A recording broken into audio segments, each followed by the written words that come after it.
Your friend who's an entrepreneur just like yourself just sold his business for $10 million. He's ecstatic. And you're pretty curious now. Does this mean that your business might be worth the same as his? Possibly not. In fact, very probably not. And here's why. In this video, I want to talk about what most owners get wrong about business valuation and how that creates a lot of stress and confusion when valuation becomes an important topic. So I want to give an overview about what valuation is, what business valuation is, and the different ways that you can use it and approach it. So you've probably heard the saying, beauty is in the eye of the beholder. Well, the same thing is precisely true when it comes to business valuation. Your business is only worth what someone's willing to write a check for. And so when you keep that in mind, you recognize that your business has to be worth something, not to you, but it has to be worth something to a beholder of some kind. And there are many different kinds of beholders. Therefore, there's different ways of valuing businesses, and all of them, or many of them, have different value purposes or reasons, and there's different legitimacies behind them. So there isn't just one way to value a business. The way you, and if you have business partners, may choose to value your business each year for personal reasons, for planning reasons, any other kind of reason that you may have, may be different than the value that a bank would put on your business, or a private equity firm, or somebody out in the marketplace, your competitor, or someone else like that. And so there's different ways to approach it. And I want you to understand these so that you know how to navigate these conversations more effectively and with more confidence. There's three basic ways to value a business. And the truth is the best ways to value businesses will compare with more than one. But the first basic way is called a market-based value. A market-based value is similar to what you see, let's say, in the real estate market. When you look for similar sized, similar designed houses in similar neighborhoods, about what are they selling for? It's the same kind of idea as applied to a business. And so do we have a similar type of business, similar industry, similar size, in a similar community? What are those businesses selling for? The second approach to valuing a business is income based. This is very common. So you look at what are the year over year returns on the business. Revenues are important in this, but what people are paying more attention to are the profits, and how are the profits, what's the ratio of the margin compared to the revenue. So those are two things that are looked at pretty closely.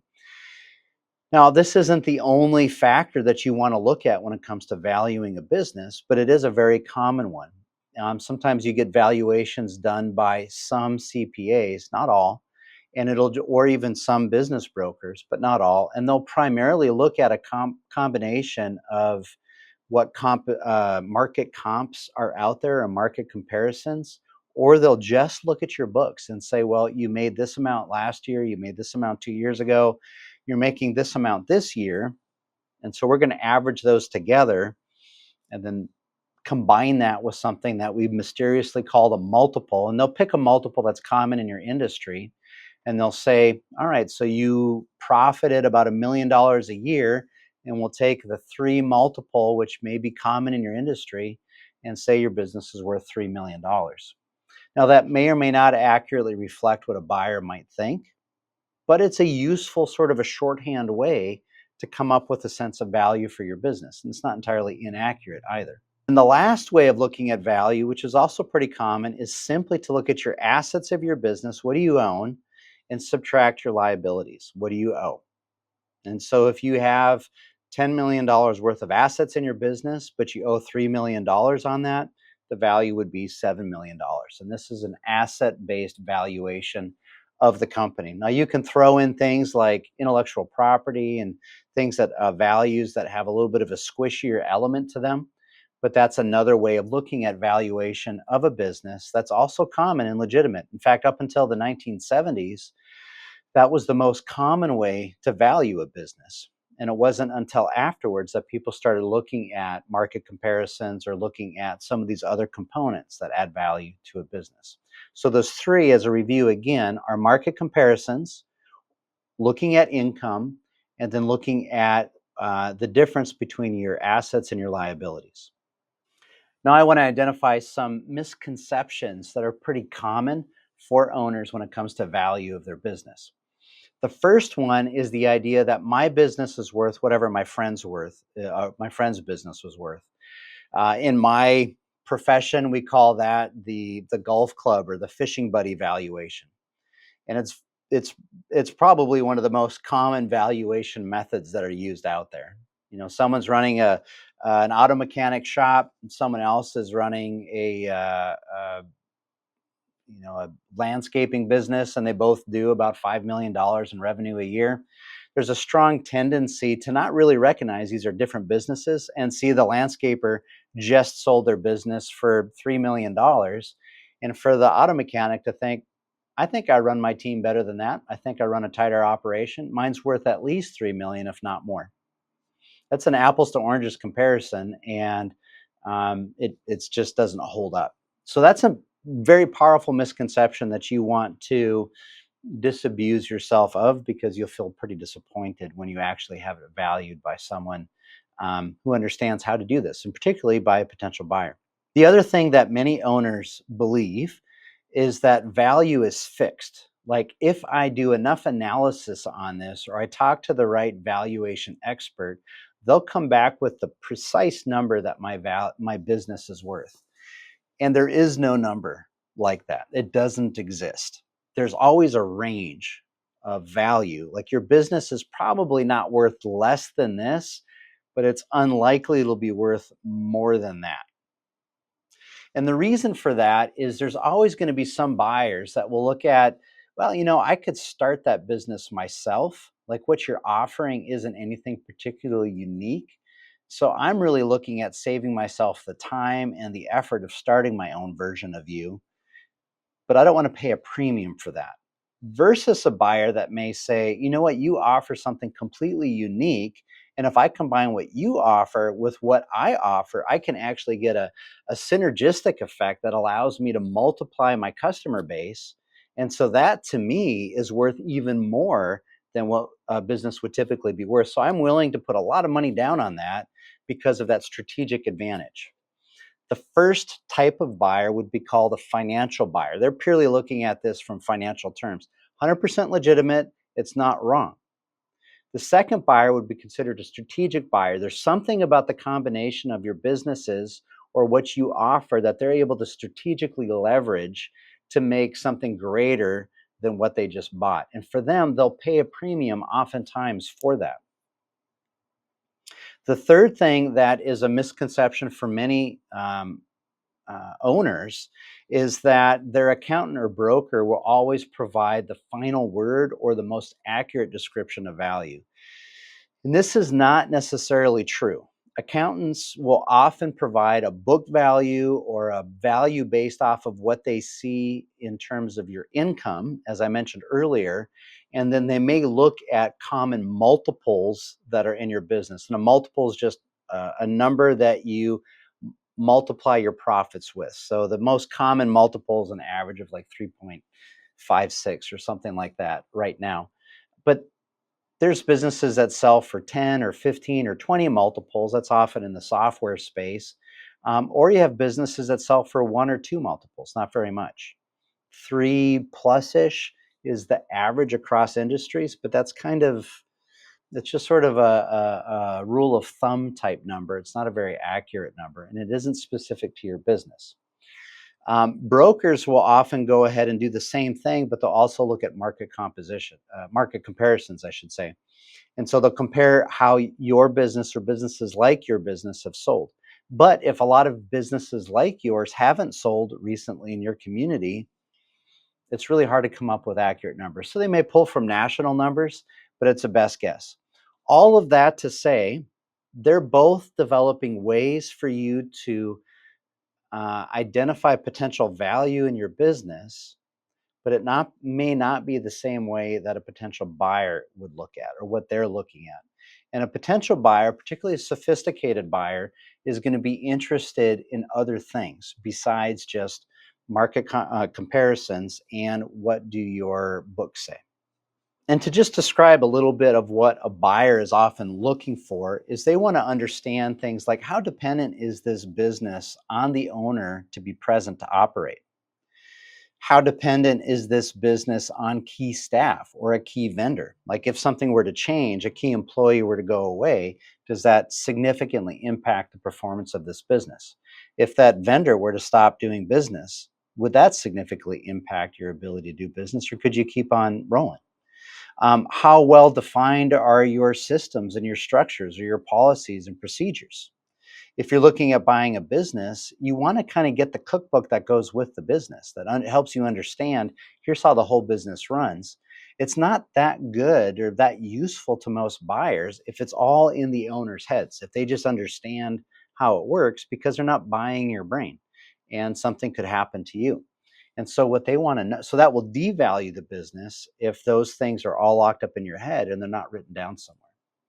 And so there's a lot of there's about 8 qualities that I typically look at when I'm valuing a business, that are these, they're not necessarily soft qualities, but they're more about how is the business structured operationally and how well does it run? And those are the kinds of things that many buyers are very interested in because they want to understand, is this a fixer upper? Maybe that's okay, maybe that's what they're looking for, but they're not going to pay as much for it as you would for a turnkey operation that's already humming along pretty well. And if you don't understand the difference between those two things, and what's important is you may have a business that's very profitable for you, it's making you a lot of money, but it's not turnkey because all of the special sauce and recipes are up in your head. And the business requires you to be present for it to operate or for it to grow. That kind of a business will look like or feel like a fixer upper to somebody who comes in and buys it because there's risk associated with it. They're going to have to figure out if and how do they extract that information from you, or they're going to have to rebuild all of that themselves, which they may be open to and they may want to do, but they're not going to pay for that additional work. So it's important that you understand that before you go into any kind of a valuation, particularly to sell your business. Another thing about valuations that is a surprise to many owners is their costs. And so, just to be transparent about this, and this is going to change depending on the market that you're in and who you talk to, but to kind of give you some kind of rough rules of thumb, is there's free valuations you can get. And this often operates, I've been using these phrases of rules of thumb. There's free valuations you can get based off of a rule of thumb. So I can talk to an owner, and if I know about their business and I know about their industry, in a very short amount of time, I can, with rules of thumb, I can usually develop a fairly accurate sense of what their business is probably worth, the range, the low end and the high end, based off of just knowledge that I have. That's a quick way to get a ballpark sense of their value, but it's not very precise and it may not be 100% accurate. That kind of approach is often used for free valuations. A broker may offer you a valuation for free as a part of just putting a number on the business.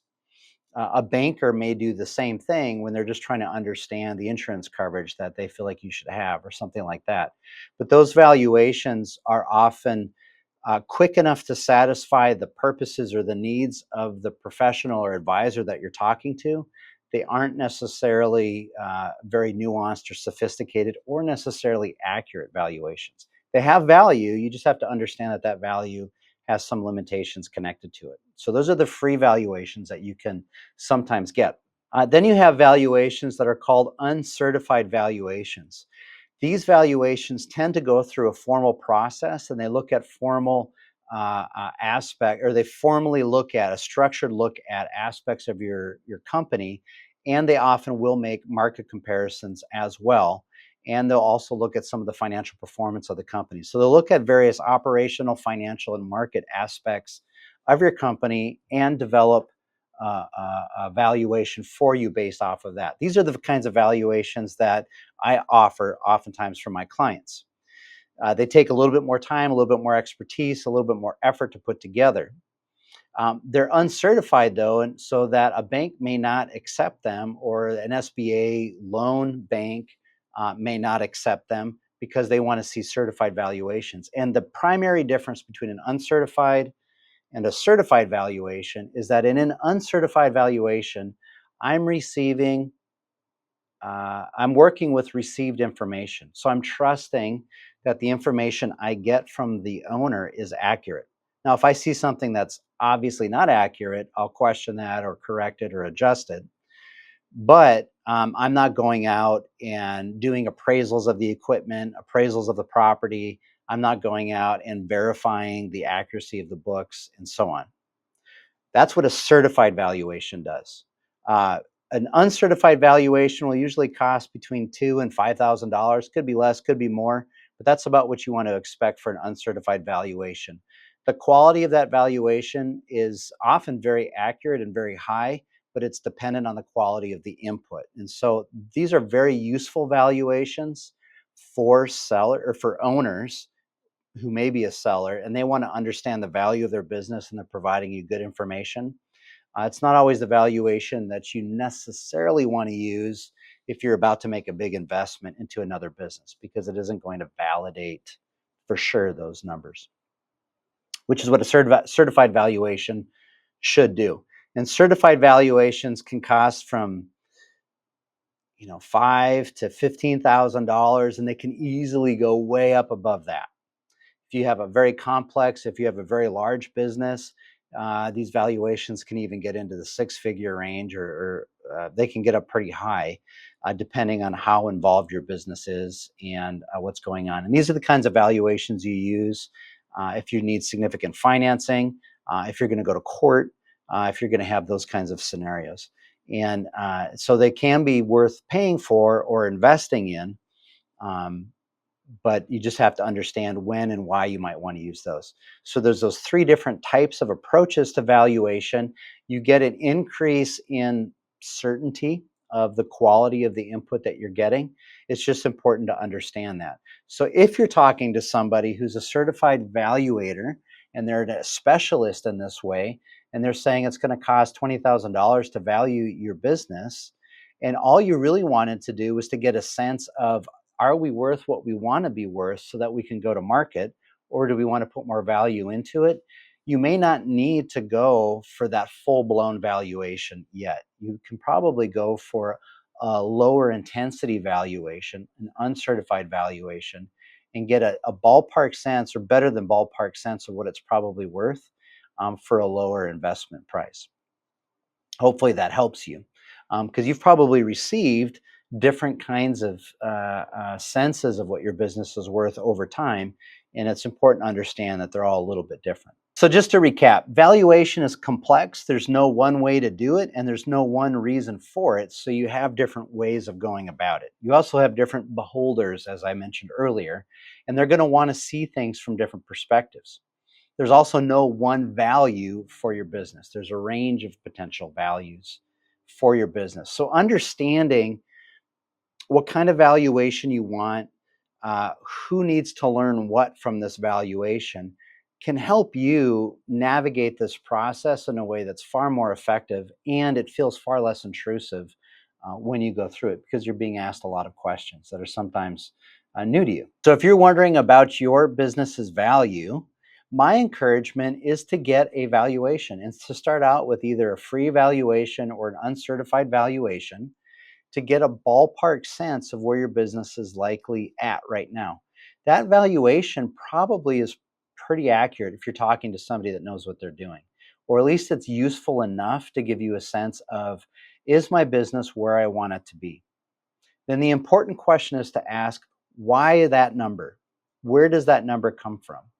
And if the person you're talking to understands what they're doing, they can explain it to you and help you understand it. And that will give you insights into areas of your business that you may really want to protect and hold on to, or places that you want to improve the performance of.